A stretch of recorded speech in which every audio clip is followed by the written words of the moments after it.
of the United States in order to form a more perfect union, establish justice, ensure I'm sure you all recognize that song. I thought it would be the perfect introduction to this week's Social Studies Weekly introduction and overview.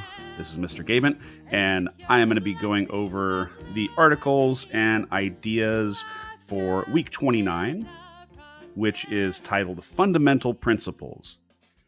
And it's titled that because the articles in this week really dive in a little bit more deeply into the ideas and ideals upon which the founders, the founding fathers developed our system of government. Let me first talk about this phrase, fundamental principles. Something that is fundamental is something that is of central importance, an essential part of something.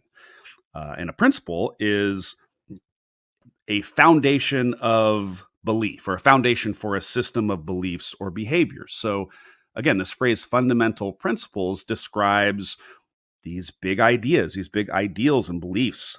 These are the ideas upon which the United States was formed and have really guided us ever since. So some of those big ideas that are in the articles here for this week, the idea that people are born with certain basic rights was a big part of the Declaration of Independence and eventually in the U.S. Constitution as well. There's an article about the role of money in politics and political campaigns, which I find very interesting, and it's very relevant to us today.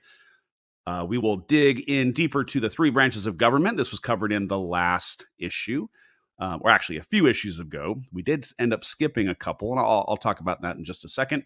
But we're going to get more specifics on the executive, legislative, and judicial branches of government. We'll also talk about the different kind of powers that the federal government has versus the state governments. We will learn about a woman named Romana Acosta Banuelos, and we will learn more about our system of checks and balances that our government is organized with. And finally, the idea that human rights or respect for human rights in the Constitution is something that is written into the Constitution, but not always practiced.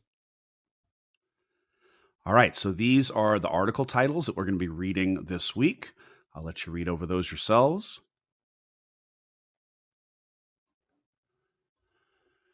And let's talk about this very first article. Why do we need government anyway? So this was a question that was debated a lot. Actually, it's still debated, really, to this day. But again, we are, just to put this into context, we are at the end of the American Revolution. The colonists won, the patriots won, and now they are deciding how to form a government. And that is something that they decided very quickly needed to happen. They needed to develop these rules to help protect these rights and freedoms that we fought for, and to make life better for everyone. And those state constitutions would be, as we talked about last time, the basis for our United States Constitution. And Thomas Jefferson actually wrote about a lot of these ideas in the Declaration of Independence, and like I said earlier, would kind of transfer over and form the basis of our system of government. There was a document called the Articles of Confederation, and this was the first governing document of the United States, and it ended up being replaced because it was too weak to govern the country well. It was ratified, which is another way of saying approved, in 1781, which was still in the middle of the American Revolution.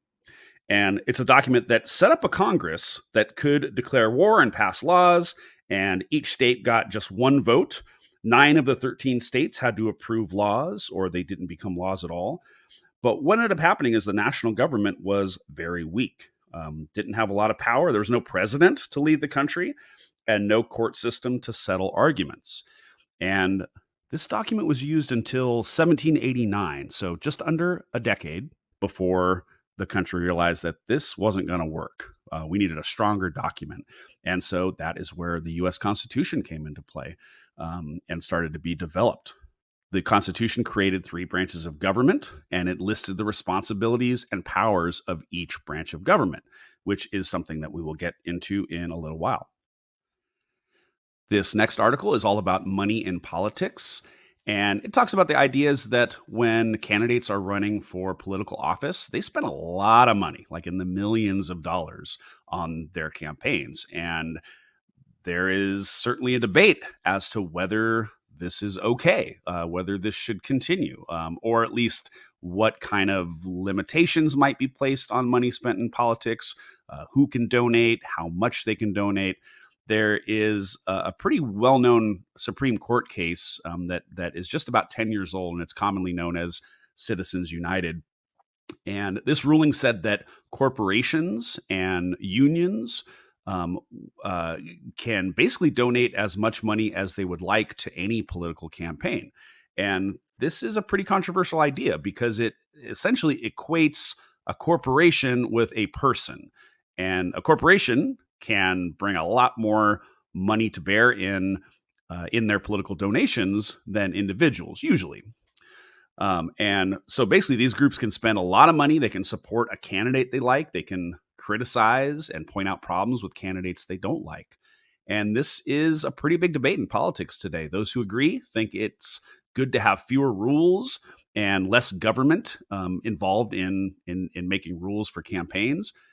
And people who disagree with this ruling think that there's already a lot of money in politics and that usually the public doesn't know who these groups are that are paying for things, for instance, advertising.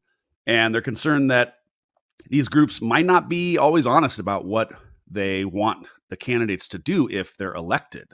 Is this a situation where a company is donating some money and then they're going to expect some kind of favor in return? What do you think about this? Do you think that anybody should be able to donate as much money as they want in politics? Do you think that companies or corporations should be able to donate as much as they want? Give it some thought. All right, let's get into some of the big ideas here for our three branches of government. So as you can see here, and as we've talked about in the past, the three branches of government: executive branch, which is the president; legislative branch, which is our Congress, made up of the Senate and the House of Representatives; and the judicial branch, which is made up of the United States Supreme Court, as well as other federal or national courts spread out across the country. And each of these different branches has some kind of a check and balance on the other. I actually have another slide a little bit later that's going to show some specific powers that each of these branches have. But at least for now, you can kind of see that each branch kind of has its own responsibility. And you see the different color arrows that are pointing from one branch to the others because each branch is able to check the power of the other. So first off, a little bit more about the executive branch. Wait, the what now? Executive branch makes you feel stronger than an avalanche. Oh, that's right. Well, anyway, as I mentioned, this is the president of the United States. The president has the responsibility of enforcing the laws. The president's in charge of the military, has a cabinet that helps advise the president on different matters of national importance. And of course, we all know the White House is where the president lives. And this is the Pentagon. So this is where, again, another one of the big responsibilities of the executive branch is being in charge of the defense of our country. And so this is the Department of Defense. And I think if you look really closely at the cars, you can tell that this is an old picture. Probably back in the 70s or 60s, maybe even. But I just really loved the view that we get here of the Pentagon. Of course, you can see the Washington Monument and Jefferson Memorial along the National Mall in the background there. The legislative branch, this is the Congress, as I said. It's made up of the Senate and the House of Representatives. This is the branch of the government that makes the laws. We make the laws, yeah, we legislate. We do it all representing a state. That is correct, they do. And the two different branches exist the way they do because of the Great Compromise. The Great Compromise. The Great Compromise.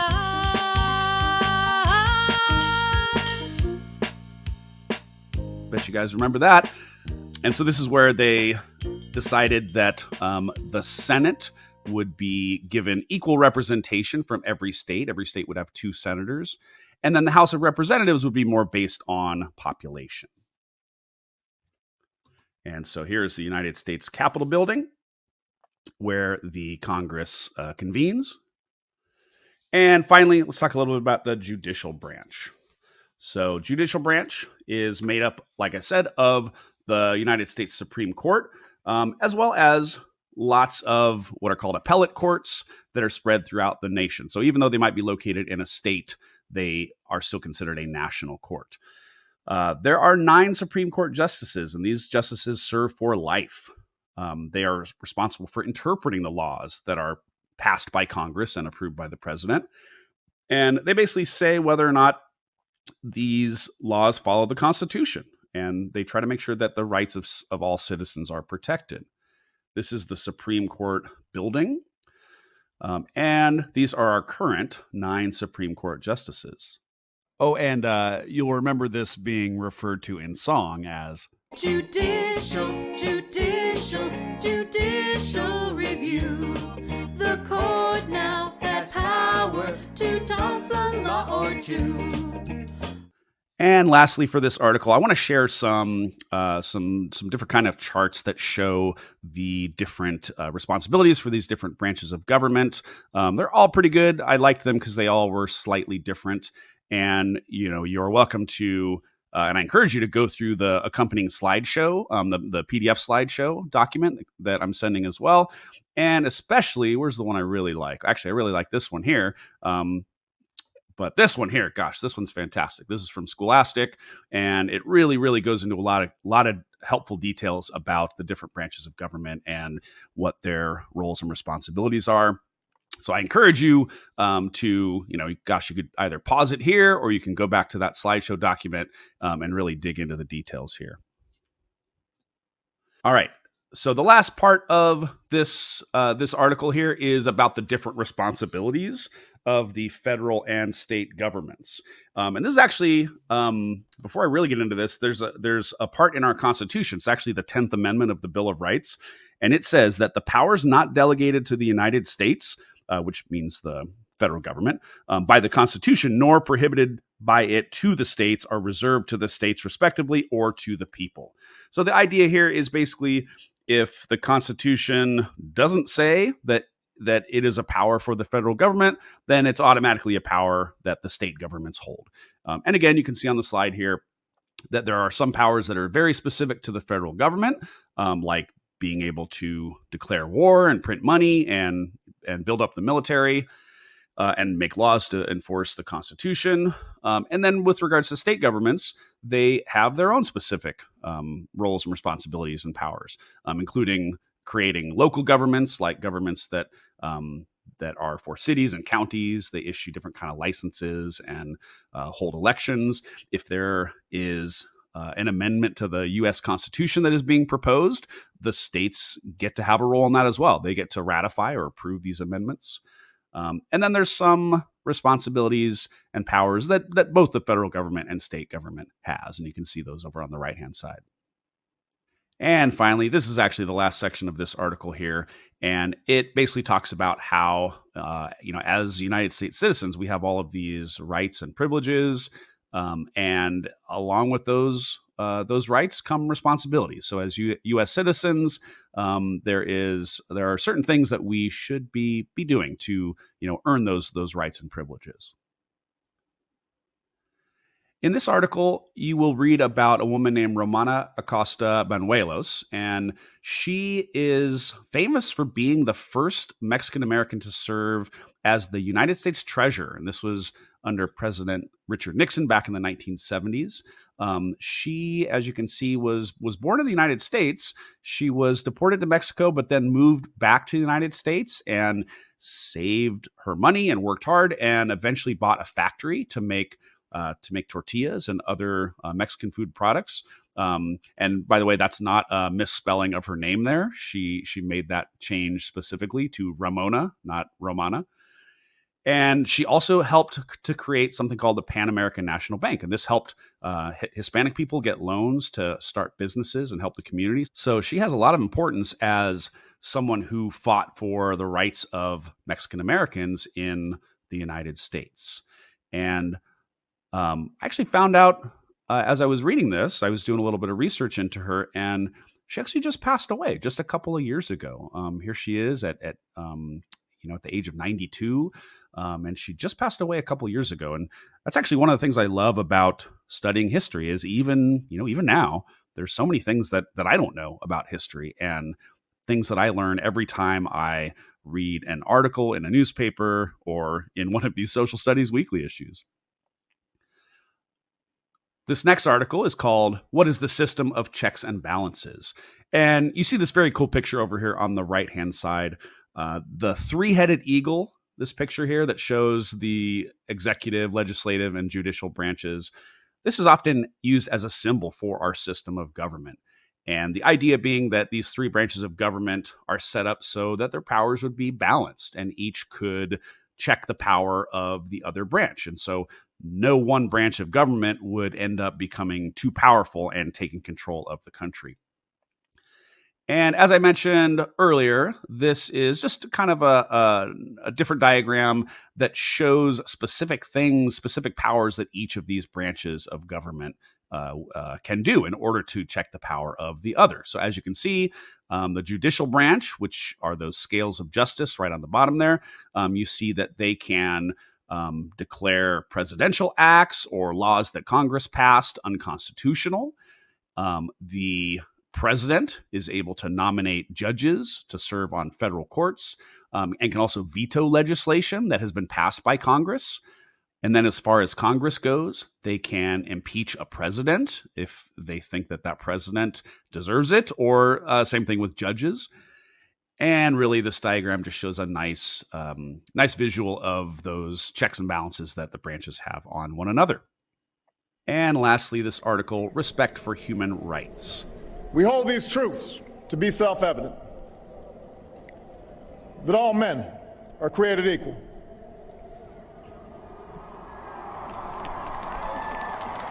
that they are endowed by their Creator with certain unalienable rights, that among these are life, liberty, and the pursuit of happiness. Those words were spoken by President Barack Obama at his 2012 inauguration for his second term as president, originally written, of course, by Thomas Jefferson in the Declaration of Independence. And one word that you will want to remember is this word unalienable. Unalienable means that these rights can't be taken away. And that was a very radical idea at the time. Remember, at the time, most countries were ruled by a king or queen. And a king or queen can pretty much do whatever they want. They have, unilateral power, and they can take away whatever rights they want from people. In fact, they don't even necessarily consider people to have rights. So again, this was a big, big different idea at this time in history, really. And this article talks specifically about how, at the time, of course, our country practiced slavery, and how some people thought that this very famous quote about how all men are created equal certainly didn't apply to people who were in bondage at the time, people who were kept as slaves. And the idea, this big idea of human rights and who it applied to, this would be continued to be argued and debated for many decades, and eventually would lead to the Civil War in 1860. And as I mentioned in last week's video, many groups of people are still struggling to achieve these rights today. So just to wrap it up, a few reminders for this week. Remember, you're going to be reading the articles each day, one or two each day, and you should answer those questions that come after them so you can earn coins, so you can play the different games and activities on the website. You're going to work on week 29 Think and Review form. That's going to be due by Friday as usual. And I'll keep recommending that you do a little bit each day after reading articles. Don't wait till the very end of the week to start it. And then you're going to finish the test for week 29, and that's going to be due by Friday as usual. All right, I think I will leave it there. I want to thank you very much for listening, and this is Mr. Gaiman signing off.